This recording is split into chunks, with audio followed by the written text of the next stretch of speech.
a sore subject with Vicki. I do. Okay. Because this podcast is successful and hers wasn't. Can I believe Vicki's calling iHeart? I mean, she was kind of in that network and with her.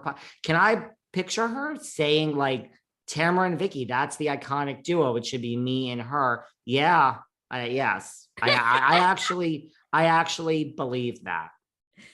I do. I don't have any doubt. I'm sure. I mean, look, here's what I'll also say. When I was on Vicki's podcast, it's a great episode that I executive produced, period. That's not a maybe. I executive produced myself on Vicki's podcast. And what I mean by that is her team said, what are you doing on Vicki's podcast? Why are you coming? Like, and to me, I was like, well, what do you mean? Like, I'm coming on your show. I've been on thousands of podcasts. I mean, I show up, I'm a guest, you ask me questions, I talk and I leave.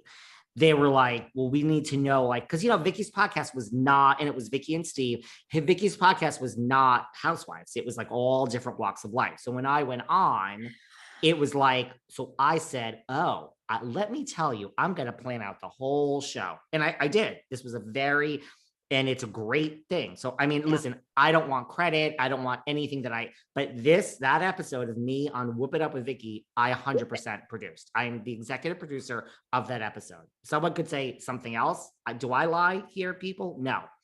I came up with this whole, like, listen, it was right after Vicki got fired. I'm like, it's going to be me just like explaining, how Housewives works. Like, everybody gets fired. It really turned into like me going through the 5 stages of grief with Vicki and explaining like, this is okay, babe. Like, you got this. Like, I talked to all the girls that are fired. Like, you're going to get over this. And it was like a blockbuster episode. The producers were like, are you available? Like, are you available to come here and work?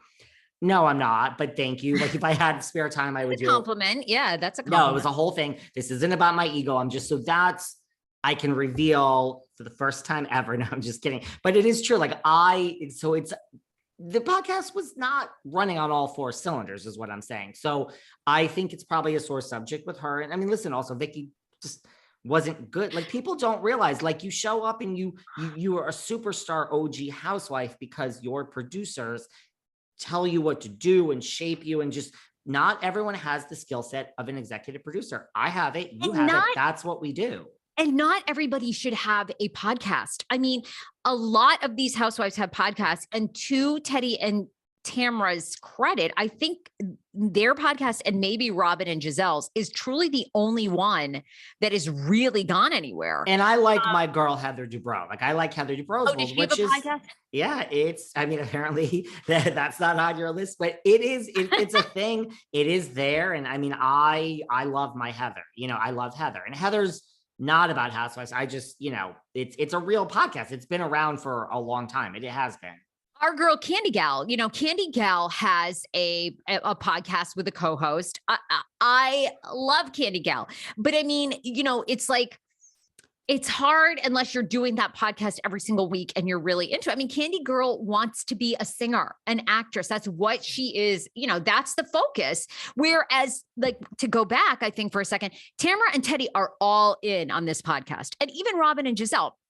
I think they do it to stay relevant. They do it, they have a, very diehard fan base, but it's not their that's not their bread and butter. And even our girl, Monique Samuels, I'm not sure if Monique is still doing her podcast either, which was about parenting. I don't think so. And by the way, Vicki, listen, I guess I'm revealing things, but like, the audience is like, for someone who's not going to keep going, girl, but keep going. Here's the thing. Like, she even said to me, like, I don't know if I like this. And she would say, like, where's the listen, Vicki is a businesswoman, Kodo Insurance. Like, she is, listen, we're not going to compare anyone in business in the Housewives world ever to Bethenny, but she is that, like, where's the money? And it's like, as you know, there is no money until you are successful. Like, it's not, no one is saying, like, Wendy Williams, you want your Seth Rogen deal. No, sweetie. First, you have to work for $0. Then you have to work for $1. Then you have to work for $4. And then when you're successful, people want you then. But so I think Vicki didn't really understand, like, this isn't Housewives season, 14, where you're making $950,000. So you have to like make nothing and put in the work. And if you're not going to do that, then we got to move on. Okay. And by the way, actually, I need to take it back. There's a lot of housewives with fairly successful podcasts. So is Brandi still doing hers unfiltered? I mean, that's been around a long time, since 2013. And it's decent. And let's talk about some of the newbies, like Melissa Gorga is still out there plugging away. Oh my God. Love them or hate them. Love them or hate them. Kelly and Rick on Patreon. And now they're making money. Yes, Kelly and Rick are making money. And Bethenny's, I mean, it doesn't talk about Housewife, but Bethenny's is pretty big. Bethenny's right. So it's like, it's out there. I guess I'm looking at a list of them. Is Ebony still doing hers? Ebony? It's funny. I would have said no, but I have some new information on that. And Miss Ebony K. Williams is doing her podcast. Yep, it's back, baby. Holding Court with Ebony K. Williams. All right. I have some inside. I have inside info on that. And Holding Court is in the building. Court is in session, people. It's back. And we're not even getting paid for all these shout outs. We're not even getting paid for this here today, guys. No, I consider it more a breakdown of like the housewives that have had success in podcasting. And I take it back. There's a handful of them. So that's pretty good. Is Vicki feuding with anyone else that we know of? And Dorinda, but we already talked about that last time in Bluestone Manor.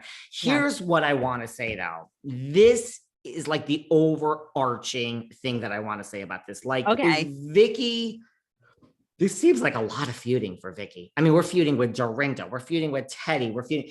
Deep Lodge, baby. Yeah. It's like, is Vicki now just, well, I got something to say?